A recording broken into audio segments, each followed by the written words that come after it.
I like that I have the choice to leave meeting at this point. Oh my gosh, half these people have all heard me talk already. I saw their names. Hi, everyone. Welcome to the Brown Bag. We're going to just wait 1 minute and allow some people to find their way in. But welcome. We're really excited to have you.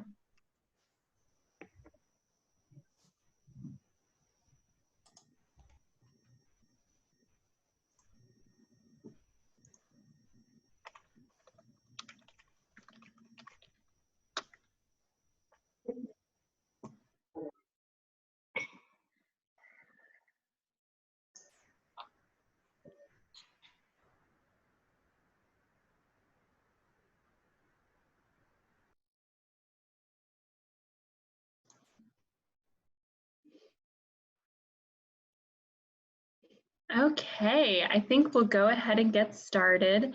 Hello, everyone. I'm Lauren Van Schilfgaarde, Director of the Tribal Legal Development Clinic at the UCLA School of Law. Thank you for joining our Friday Brown Bag Lunch series. We are very excited to have you. Because there are a few of us, we're going to be on mute while we hear from our presenter. However, this is a brown bag. We are, in theory, all sitting together eating, and this is intended to be a dialogue, a conversation. I hope you brought a brown bag if you have one. And so we warmly encourage questions. We're just going to be facilitating those through the chat box. So we are blessed to have a program administrator, Heather Morphew, here with us. She will be monitoring the chat box and ensuring that our questions are highlighted. So please feel free. But I think before we get started, I'd also like to introduce Professor Angela Riley from UCLA School of Law, who is also here on behalf of the law school. Hi, Professor Riley. Hi, everybody.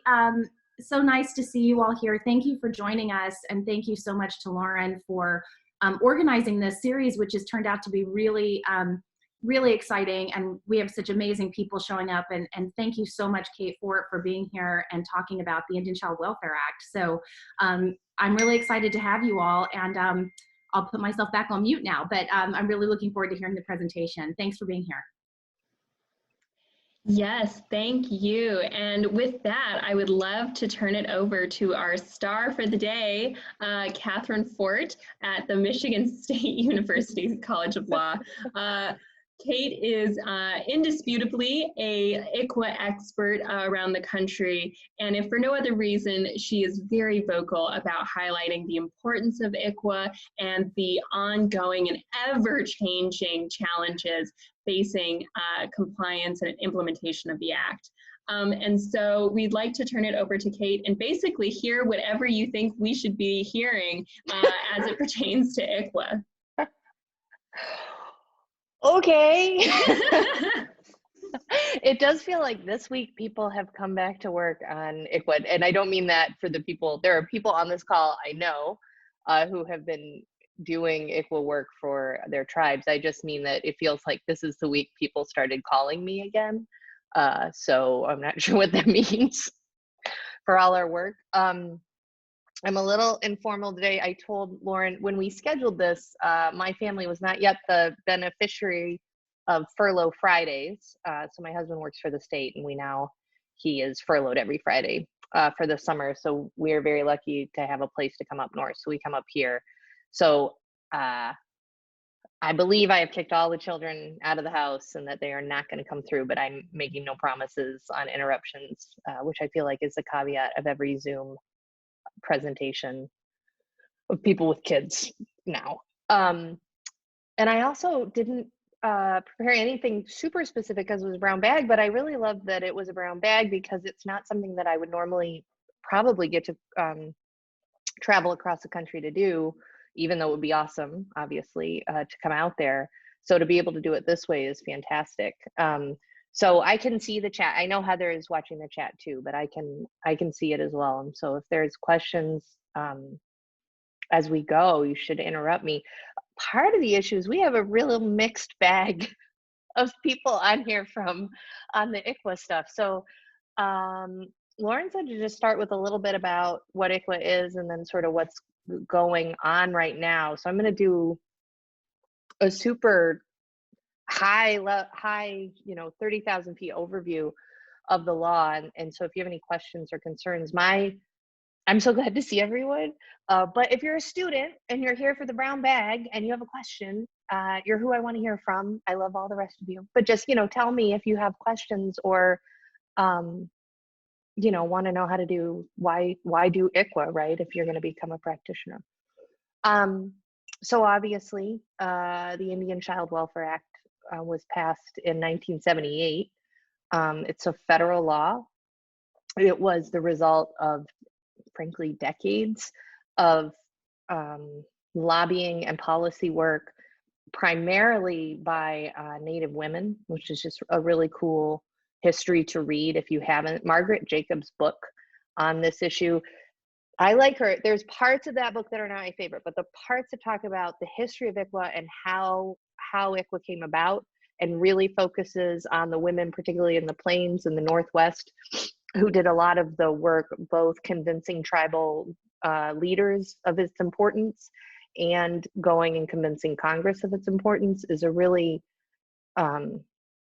I find it to be a very inspiring story. It makes me feel better whenever I read it, to think that that these women essentially changed, 200 years of policy of destroying Native families into one law that changed the entire goal 180 degrees to supporting and promoting and reunifying Native families. So that law was passed in 78. It's not a big law.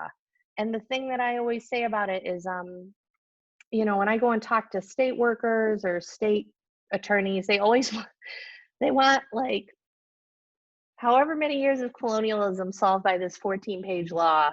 And it's, I love it, but it is not going to do that for us. So it is a tool in the toolkit of how, a way to help tribes and families heal, but it is not the thing that is going to fix it. It's a tool to help get us to help tribes and families get where they need to go.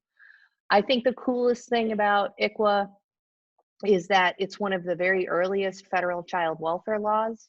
I think it's the second of the modern federal tribal welfare laws. So things like active efforts to reunify the family that a state has to do, or a petitioner has to do whenever they try to remove a child from her family or terminate the parental rights of a parent. That actually happened before reasonable efforts, which is what all of us in child welfare now know as part of the requirements for every child. The state has to provide reasonable efforts to make sure their families are brought together. And so whenever people try to compare them, I'm like, they're incomparable. The active efforts came first, right? We have to think about what that means, that Congress decided to use that term instead of reasonable efforts, which it used later for all kids.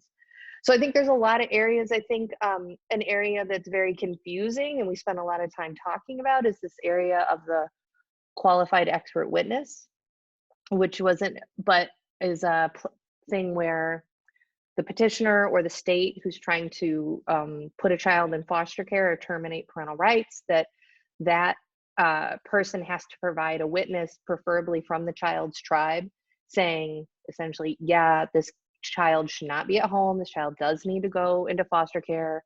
This is not a situation where the child was left with her grandma while the parents went to fish camp and there's a fundamental misunderstanding with the state worker. Our tribe agrees that, this kid isn't safe in this home. And to think about 1978 Congress essentially trying to deal with implicit bias with a qualified expert witness, it has become a very difficult and challenging area of the law, I think, for tribes and states, but I still love the attempt of it. So the whole purpose of ICWA is to say, all right, when a state or a petitioner, we can get into it, but it's often a state decides that a child needs to go into foster care, gets a call and has to go into foster care, be removed from her home, that there's certain things that the state has to do in order for that to happen. And those things include meeting a heightened burden of proof that's higher than most state laws. It includes that qualified expert witness provision, and it includes those active efforts to reunify the Indian family, and that those efforts are supposed to be culturally responsive, that they're supposed to. And finally, or first of all, which I just filed a brief on this yesterday, is they have to tell the tribe they have one of the kids in state court. So ICWA provides rights for the child, the parent, and the tribe, right? So there's a three-part balancing act that ICWA is trying to do. So like I said, it's a 14-page law that does a lot of stuff. And one of the things is to ensure that a tribe knows that their child is in a state court child custody proceeding. So to have an ICWA case, you have to have two things. It's not every case, it's not everything, but you have to have two. One is you have to have an Indian child. Under the federal law, an Indian child is a child who is a member of a tribe or who is eligible for membership and is the biological child of a member. So if you have an Indian child, then you have to have a child custody proceeding, and that's defined. There's 4 child custody proceedings. There's foster care placement, termination of parental rights, pre-adoptive placement, and adoptive placement. So if you have one of those 4 things and an Indian child, you're going to have an ICWA case. ICWA does not apply to sort of what we would call standard custody disputes. So between a dad and a mom, whether they were married or not, that doesn't apply there. But because of the termination of parental rights, it will apply in a step parent adoption, which is when a biological parent gets remarried and wants their new spouse to become the legal parent of their child, and you have to terminate the rights of the other parent. ICWA applies in most states in that case. And a foster care proceeding is an interesting, has a very specific definition. And there are 4 elements, and I always say it and then kind of squint and hope that I remember the 4 elements off the top of my head. It requires the temporary removal of a child from her parent and placed in a foster home, guardianship, or conservatorship without the termination of parental rights, but the parent cannot have the child back upon demand. So if you have those 4 elements, so say grandma files a private guardianship petition that is involuntary but temporary, but the child can't be returned upon demand, you're going to fall into an ICWA foster care proceeding. So there are all these little like areas where you think, oh, ICWA's not going to apply there, and then you look little and you're like, yeah, it might. We should probably check. We should make sure. And all we say in those cases, I get a lot of pushback on step parent adoption. Well, who's supposed to do that?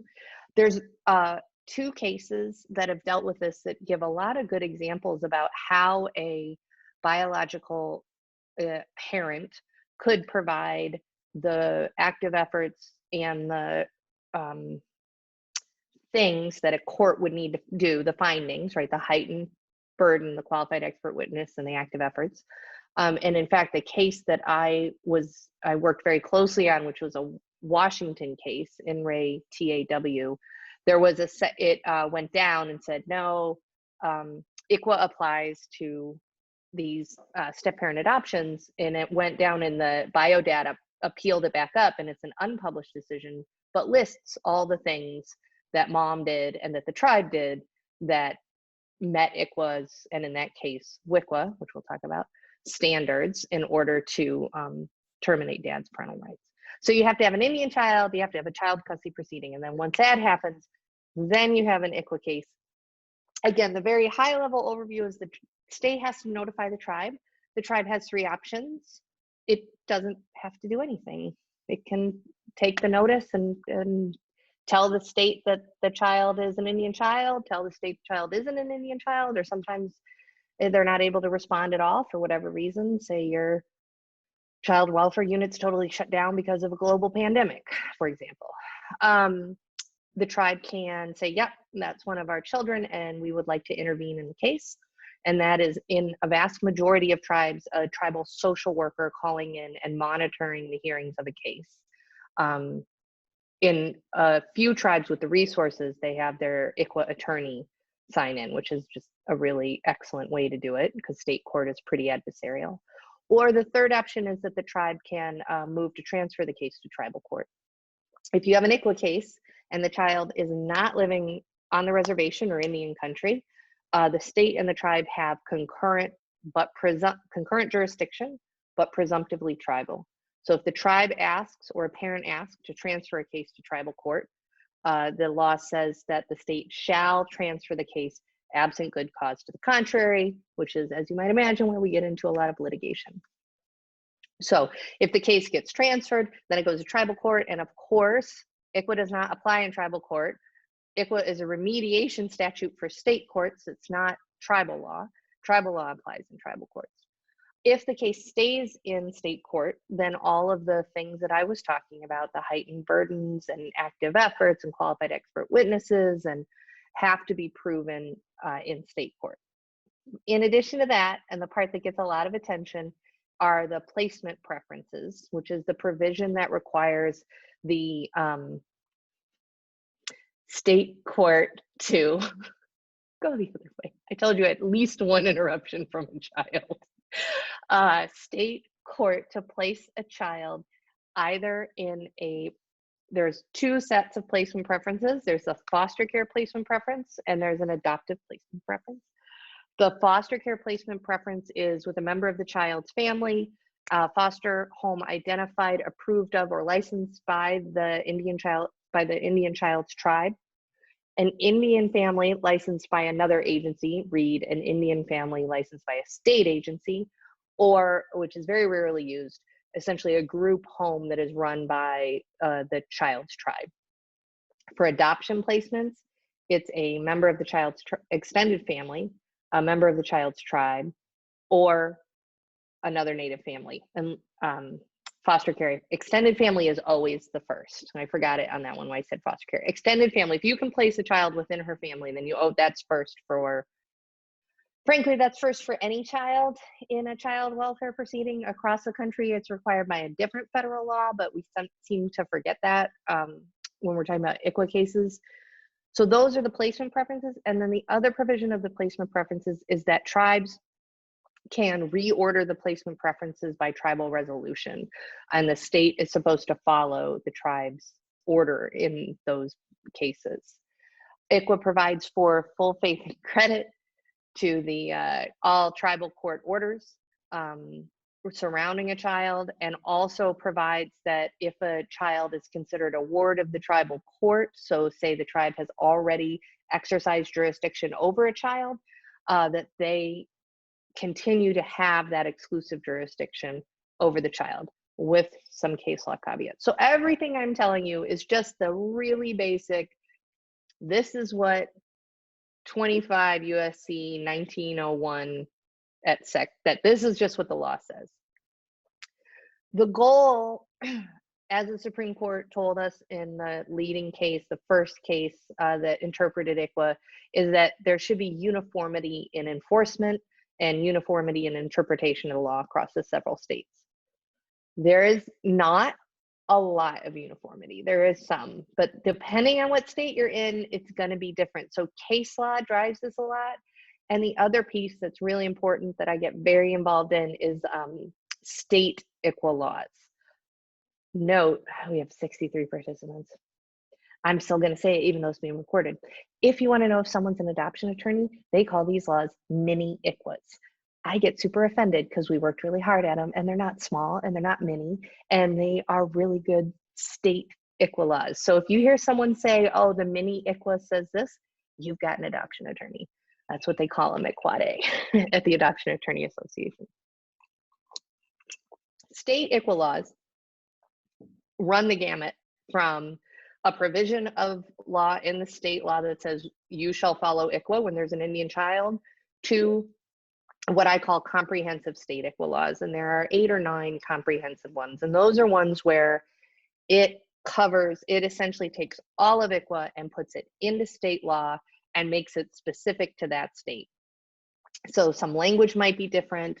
The way when we write these, we try to make it so that state court judges that they cross-reference so that they're not surprised. They can read it in their state law and it makes sense across the code for all children.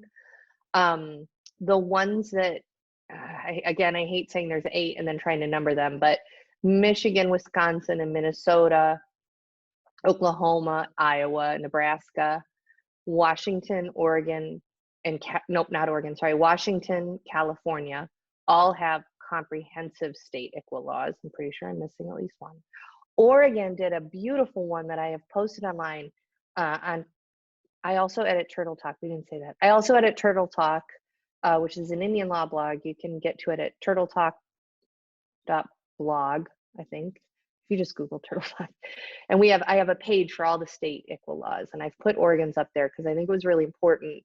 It was a lot of work done by a lot of stakeholders, including all the tribes, to do the first state ICWA law since the 2016 federal regulations, which help implement ICWA that were adopted in 2016. Since that happened,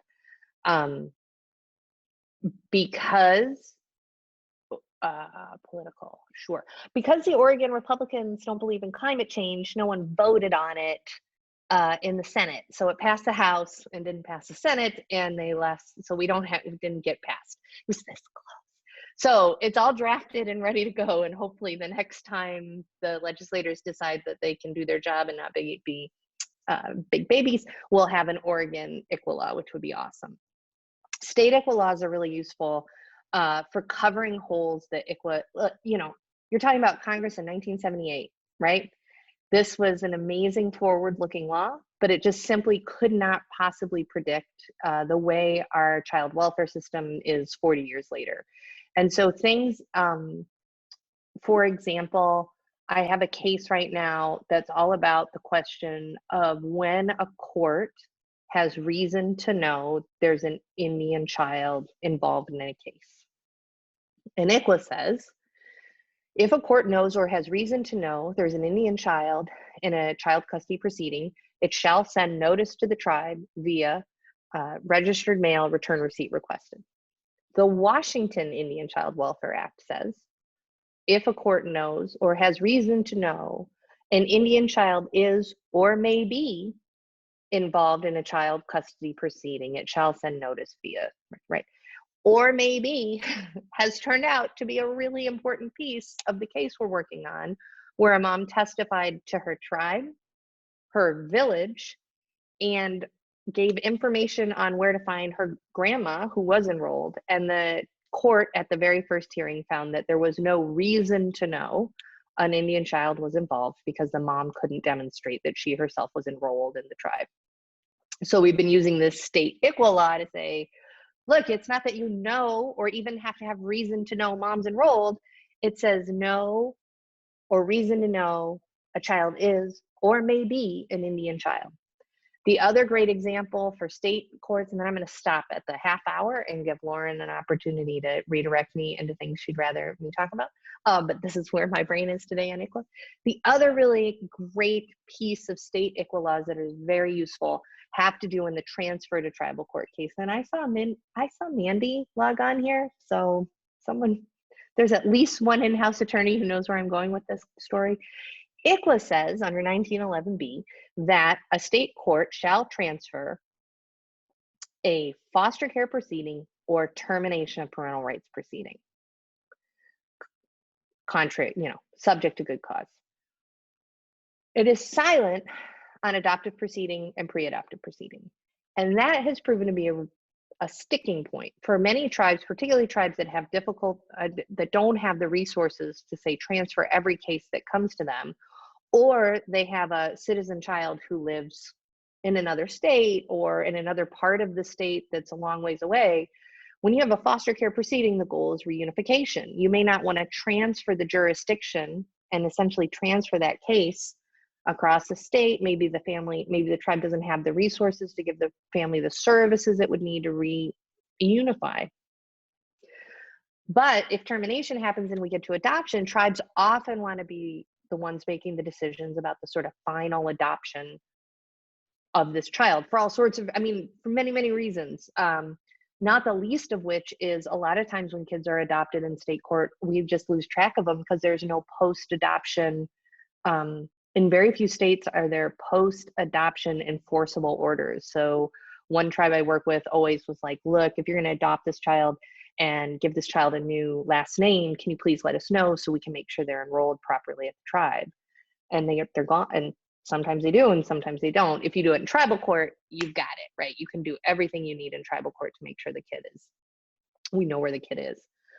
In Michigan's state ICWA law, it just says you can transfer any child custody proceeding.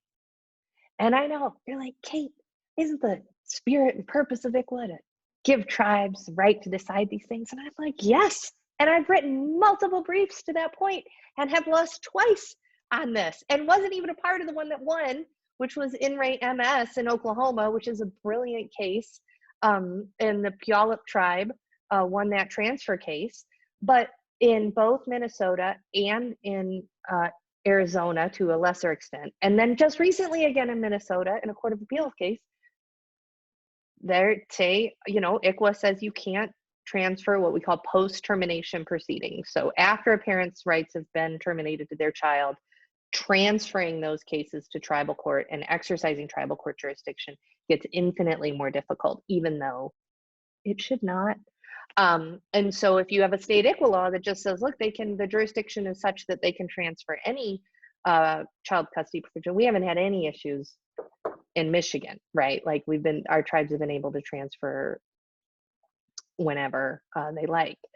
So those are that's kind of, ICWA's there to protect parents, children, and tribes, protect the relationship of children to their tribes, protect the relationship of parents to their children, try to provide heightened due process protections for individual parents who didn't receive them prior to ICWA, and also make sure that the government that has a very dear interest, the tribal government, in their children doesn't just completely lose track of them in a state child welfare system.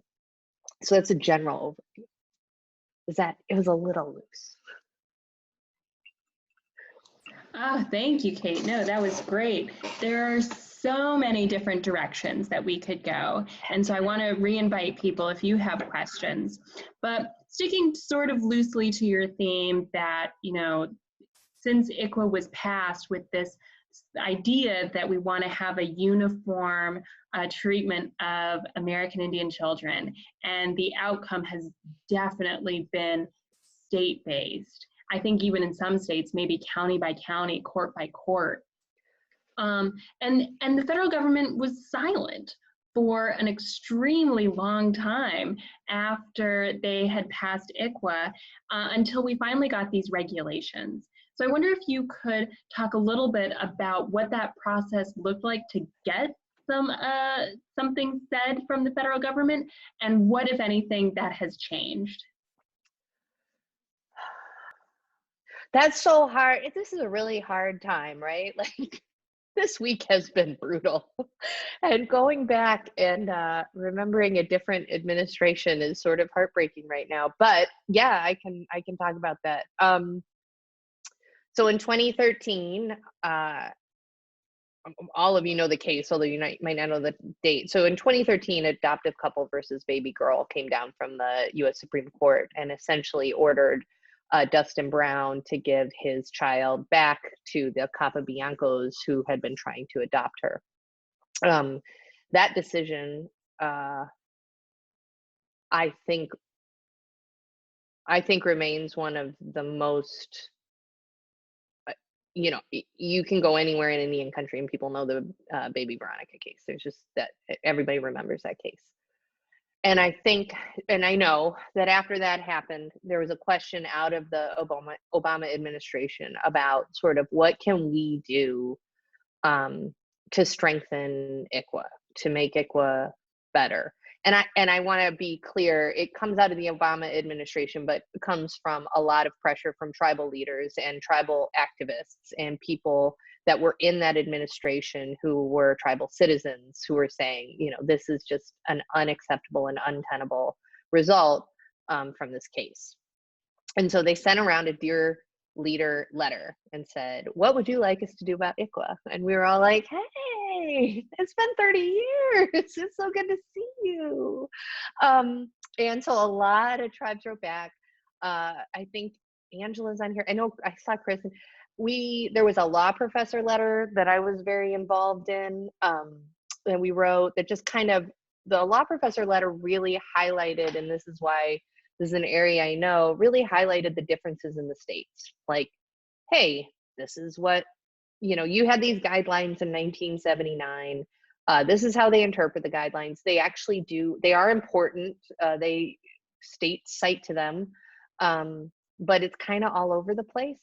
And a lot of the comments, including the law professor comment, and a lot of the other comments and letters that went back said, hey, updated guidelines would be great, but you also have the authority under the law to issue federal regulations, which would be binding. As a side note, I think what people meant was they wanted an enforcement mechanism. So ICWA has no enforcement mechanism, which is to say, if you have an ICWA case, so there's a case I'm dealing with right now, and it's 2 years out, and the baby has been with the non-compliant placement for the 2 years, and they want to adopt them and are fighting the tribe hard. And one of the reasons the baby has been there for 2 years is because for the first year, the state court ignored ICWA and didn't notify the tribe and didn't follow up with the family. And so now we're at a point where you're like, what are we going to do, right? So I've had cases where we're 5 years down the road. Are you going to take that kid at that time? Maybe. It's not I work for tribes. It's their choice to make that decision. We make those legal arguments. But the point is that the only way to enforce it is to go up on appeal, right? You can't sue the social worker who decided not to follow ICWA. The only way to get at the court that decided not to follow ICWA is to appeal it. The only people who are hurt are the child and the family, their parent. The bio parents and the child are the ones that are ultimately hurt. And for ones where you're talking about adoptions, it's the child. And so I think when people said, we want federal regulations, they meant we want a way to make state courts follow the law. Because the thing is so then they sent that in, and then the feds came out with the 2015 guidelines, which I loved the 2015 guidelines. They were awesome. They were really forward looking and a little out there and a little radical. And God, we had like a year of crazy, awesome legal arguments using them. And then 6 months later, the feds dropped federal regulations. And to their credit, the federal regulations, the proposed ones, looked just like the 2015 guidelines. But then under regulatory process, the Administrative Procedures Act, you have to put them out for comment, notice and comment. So you have to tell people you're going to do it, and you have to listen to what they have to say about it. And it was the most, apparently, according to Larry Roberts, it was the most comments they had ever received on BIA issued regulations. It was crazy. And it was also, my other favorite note on this is, it was also the only regulation involving Indian country where every tribe agreed. Every tribe's comment said, yes, please, this is what we want. But for lots of really good reasons, DOJ, the Department of Justice and the Department of Interior had to work together to read the comments, decide how much legal support they had for the regs, and then rewrite the regs and issue them. And they did. They issued those federal regulations in at the very end. It got them in under the wire at the end of the Obama administration. We did not think they were going to happen. And so now we have them. And they are a mixed bag, because there's a couple things. One is, I'm not going to get into this, but whether state courts are bound by federal regulations is kind of an interesting question that law students might want to research. Of course they are. They're totally bound by federal regulations. They also, are not written the way they balanced the interests of the commentators, is what I'll say about the federal regulations. And it also has led to a lot of confusion in state courts. So as an example, that same case that I talked about reason to know and when do we tell a tribe that we have a child? So we have a case, and this is all public documents. I represent the tribe in the case, so I'm not telling you anything you can't read on Turtle Talk, but the case at the Court of Appeals in Washington, mom testified she was associated with Tlingit and Haida, which is a federally recognized tribe in Alaska, and that she was associated with the Klowat Cooperative Association, which is the village, which is also federally recognized. Her, the bio dad testified he might be Cherokee, but also might be related to the Umatillas. So we had a lot of specific tribal identification. The social worker said, yep, these might be Indian children. It's entirely possible. And like I said, the trial court said, I have no reason to know they're Indian children because there's no, proof or evidence that they are. So it goes up on appeal, and the Washington Court of Appeals says, okay, you know what we're going to look at? We're going to look at these shiny new regulations and see what they tell us about this reason to know issue. And so this is regulation 23107. 23107 is great in A and B. And then you get into C and you're like, what are we doing? So A is, hey, state courts, you have to ask every participant and party in a initial hearing if the child might be an Indian child. Awesome. If there's not enough evidence to know, you have to make sure that the agency has done due diligence, and you have to make sure that if you send notice or you find that there's reason to know there's an Indian child, you must treat the child as an Indian child until the tribe tells you not to. Also excellent.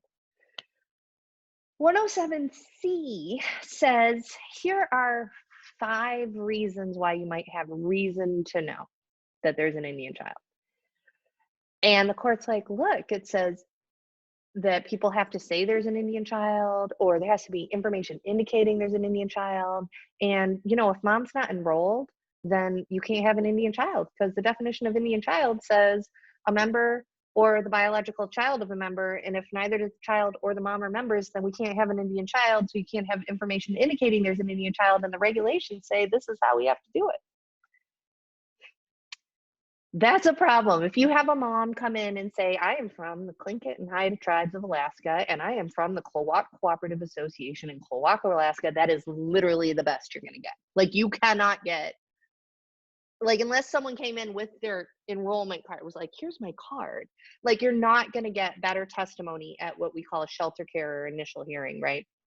And so what we've been doing in this briefing is kind of fighting against these regulations, saying, yeah, we know they say an Indian child, but the state law says maybe an Indian child, and the regulations are meant to be read expansively, and it doesn't overturn your state law, and the regulations don't overwrite Ucla, and the evidentiary bar on reason to know across the several states has been extraordinarily low for a very long time.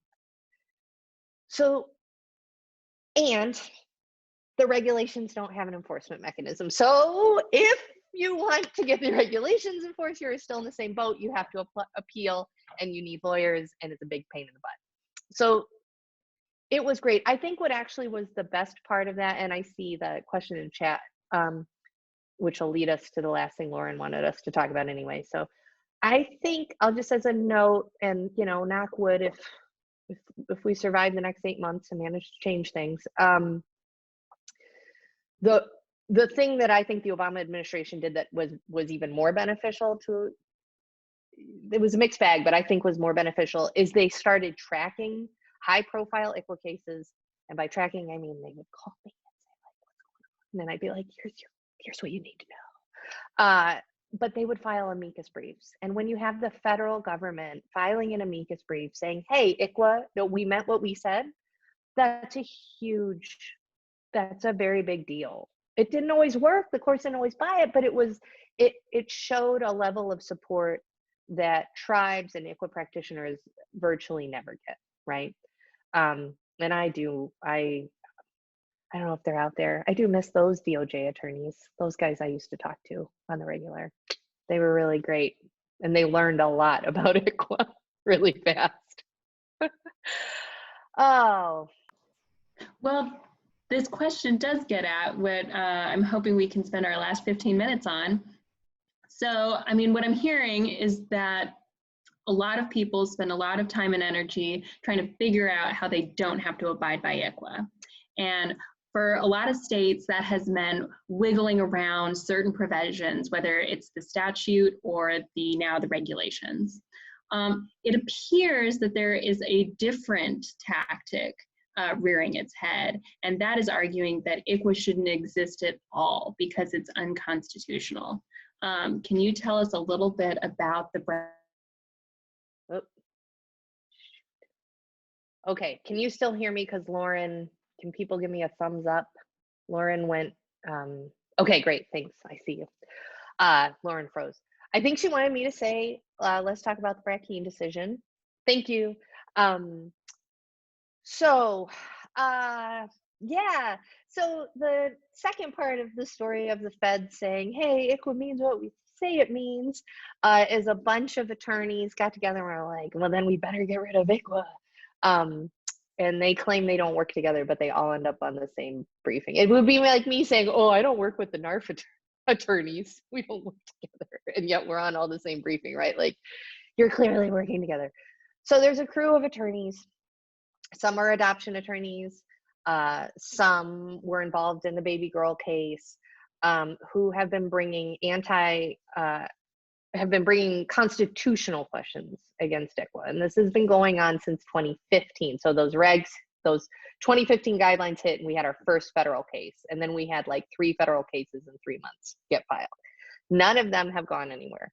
There's lots of reasons for that I'm not going to get into because we have 15 minutes. But in October of 2017, 3 foster families and 3 states filed a complaint in the Northern District of Texas against the federal government.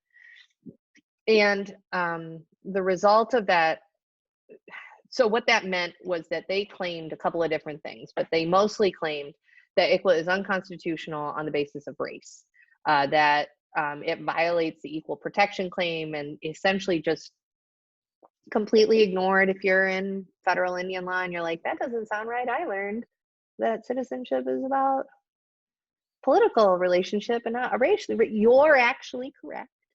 And it turns out lawyers can argue whatever they want in a complaint, even if it's contrary to Supreme Court. The main issue with this is that if you are also in law school and you know anything and you're learning about standing and the right to bring a case, it is much easier for states to bring cases than it is for individuals to bring cases. That's been a relatively recent development that's really been pioneered by the state of Texas, to be able to bring cases that complain about certain things like issuing state IDs for immigrants who aren't here under our current laws or illegally here. So the states got standing for the individual foster families. They made arguments, and I'm gonna do this again because we've really focused on just a few recently, but they made a plethora, really kitchen sink of constitutional arguments. So the equal protection one is definitely the one that got the most notice and is by far the most troubling of them, because again, if there's no political relationship, then there's a lot of Indian law that kind of has issues, that sort of falls apart. So that was the one that really freaked people out. But the one that I got asked about and the one that has been concerning lately has been the what we call anti-commandeering.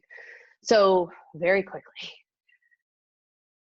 the federal government can't pass a law telling state governments to implement, and this was the question, implement a federal regulatory scheme, to implement a scheme.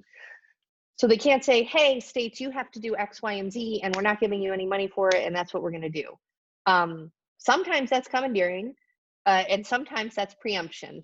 And you need to go to law school to decide which is commandeering and which is preemption. The best example I can give sort of for non-lawyers is that, so if you're like, but Kate, feds tell the states what to do all the time. And I'm like, yeah, it's usually linked to funding. So as an example, Louisiana has had very, very bad roads. And people are like, why does Louisiana have such bad roads? And it's an interesting question. Because the federal government tied federal highway spending to the legal drinking age. So in order to get your federal highway money, you had to raise your legal drinking age as a state to 21. Louisiana didn't. They didn't get their federal highway funding, and their roads fell into great disrepair until they finally did. So the feds can say, hey, we want you to do this. It's a carrot. There's a whole lot of law school in here. This is very short. Basically, what they argue is, look, active efforts, the qualified expert witness, and certain record-keeping requirements are the feds requiring the states to implement a federal scheme without that they're commandeering state agencies to do this. There are lots of arguments about why that's not true and why it is preemption, but what I instead, which would allow the federal government to tell a state what to do under certain constitutional areas. What I tell people now is it doesn't really, the problem right now is that the current makeup of the Supreme Court has really gone a long way on saying many, many things are commandeering now that were not commandeering in the past. And so ICWA we are kind of running full speed into I don't even like using conservative, sort of a conservative right-wing states' rights version of what commandeering looks like now under our current current judiciary. That say 10 years ago, this wouldn't have not been an argument that would have necessarily ever been contemplated. It is definitely where I think the case is the weakest in the Brackeen case. So they filed a complaint. We lost in the Northern District of Texas. This was not unusual. The judge, go research the judge. It got appealed to the Fifth Circuit. In the Fifth Circuit, of course, when you go up on appeal in a federal court, circuit is made up of a whole bunch of judges. You only get a panel of 3. We won in front of the 3-judge panel. It was constitutional. Don't be ridiculous. This is absurd. Except for Judge Owens, who issued a dissent on commandeering. And because the Fifth Circuit is by far the most conservative circuit in the country and has had the most number of Trump appointees thus far, the plaintiffs decided they would ask for an en banc review of the decision. In other words, asking all of the judges in the circuit to sit. And they sit, I do that because they sit like that. I was sitting there. They sit like that in front of you in this giant arc of 15 federal judges and ask you questions. Not me, thank goodness. But they granted the en banc petition. We had to have all our filing done. We did oral arguments in New Orleans for that on January 22nd. It can take anywhere, I mean, I don't know. In normal times, it can take anywhere from 6 months to 18 months to get a decision after oral arguments. I mean, are they even still working? I don't know. I'm only keeping very close track of what's not working here in Michigan. But so I don't know how long it's going to take for a decision. The oral arguments were rough. I think one of the really important things to remember is that there were 15 judges there, and 5 of them asked 90% of the questions, and 3 of them clearly do not like ICWA. So it felt like ICWA was completely under attack the whole time, except for the fact that it was only 3 of the 15 judges who will make a decision. So it's really almost impossible to know what that decision is going to look like. I think the coolest part, so my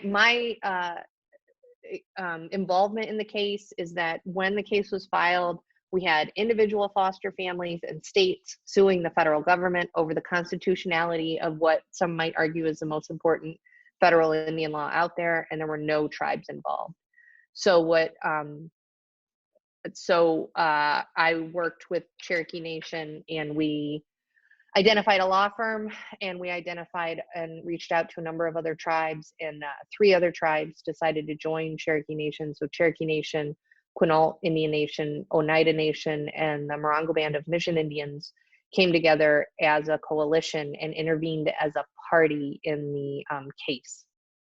Tribes participated like crazy as amici, but again, one of the most important things about being a party is that you have the right to appeal, you have the right to ask for a stay, which we did. Your briefs are read as party briefs rather than amicus briefs, which is important. And one of the reasons this was incredibly important is, of all those federal cases we talked, I didn't talk about, but we had like 13 by that point. This was the first federal case filed during the Trump administration. And I will say that the federal administration has been, all of the briefing, all of the arguments have been very pro-ICWA. They have not taken an anti-ICWA stance, but we didn't know what was going to happen. It was a really, if you remember, it was like a year out from the election. It was kind of a crazy time.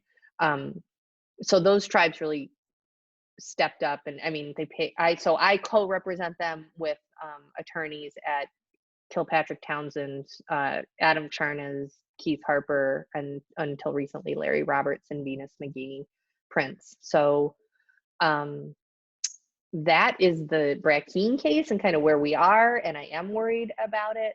No, 15 judges, 3 judges won't make the decision. 3 judges asked all the questions that were super offensive about ICWA. So hopefully there'll be 12 judges who think we're great and definitely will write a pro-ICWA opinion, and we're just kind of quiet during the oral arguments. That's what I'm hoping. One other question came in. So ICWA, the Indian Child, the federal law only applies to federally recognized tribes. ICWA does not apply to non-federally recognized tribes. There are a lot of states where their state agencies consider it a best practice to apply ICWA's protections to non or state recognized tribes or non-federally recognized tribes, or in the case in Michigan, First Nations kids from Canada. This is a place though where your state law can make a big difference, because I was like super doubtful of this case out of New York this year where they applied ICWA to a state recognized tribe, and there's a provision in New York law that basically says all of our state recognized tribes are going to be treated the same as federally recognized tribes. And so for the purposes of ICWA, they applied ICWA to the case and transferred the case to the tribal, in this case, it was a tribal council and tribal social service worker who were making the decisions. So it doesn't apply under standard federal law. State law can change it. I will note that part of the equal protection argument and the race-based argument is it does get a little dicey when you're getting into sort of non-federally recognized tribes and non-state recognized tribes, that the really important thing under federal law is that political relationship between the individual citizen and her tribe, and then that tribe and the federal government, which is, you know, based on a whole host of things, but the shorthand for constitutionality is federal recognition, for good and for bad. That's the fastest I've ever done Brackeen.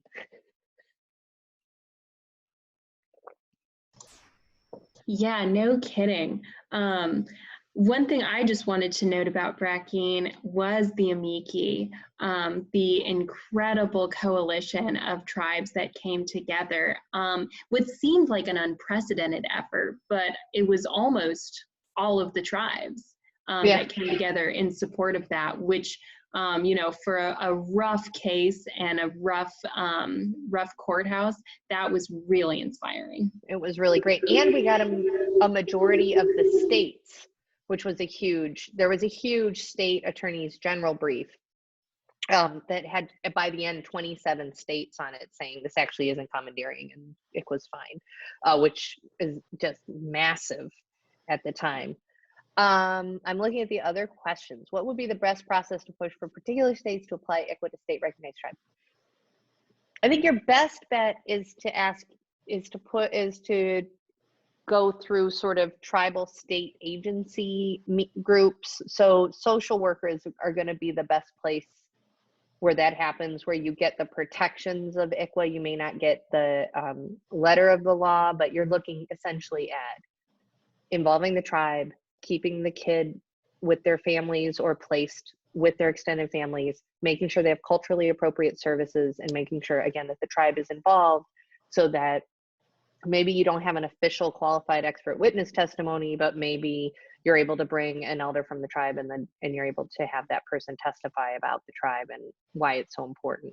It's going to be difficult to get it into state law. New York is a really, we won't even get into it. It's a unique area of jurisdiction as it relates to their tribes. But I think that would be the best place to start, would be with agency practice. And then the other question was, can I mention the book from the beginning of the meeting? Yeah, that's a history book by Margaret Jacobs, A Generation Removed, I believe is the name of the book. I don't agree with her chapter in Canada. I think it's super positive, and Canada actually has way worse numbers than the United States when it comes to Native child welfare. So I think it kind of misses that. But like I said, the ICWA piece of it is you get to learn about all sorts of awesome people like Evelyn Blanchard and leaders from Ramona, names from the, just great names, tribal leaders, chairwoman Ramona. I'm gonna get so much grief from the Puyallups. But that it's just a really great place. And then you can go, and if you're super nerdy, you can go into your history of ICWA. The NARF's website has all the federal history, and it's by, you can text search. It's a giant PDF, but you can see just crazy testimony. There was so much testimony that was just clearly these tribal women were coming. Ramona Bennett, thank you, Brooke. See, I told you they were going to make fun of me. Chairwoman, that she had someone was, anyway, go read the legislative history of ICWA, because it is just awesome. And I have this dream that's, I think, is deferred at this point, where all the women who all the Native women who testified in support of ICWA, to bring them back together and tell their stories about doing that, I think would be so cool. So Yeah. Thank you, Brooke. Well, with that, we are at the hour. I would just like to send our sincere gratitude to you, Cape Fort, not only for today, but for all of the work that you do on behalf of tribes, families, and American Indian children. It matters, and we see you. I see you guys. Thank you. It's so good to see everyone. I miss you all so much. I miss traveling. Right? Kind of. Yeah, yeah. I don't miss traveling. I miss seeing everyone. That's what I mean. Everyone, thank you so much for joining us. We really sincerely appreciate it. We hope that you join us for future brown bags. But before you go, I would just like to take a moment and say congratulations to all of our Indigenous law student graduates. We will be honoring you in about 2 hours, an hour-ish, at the Indigenous law graduation.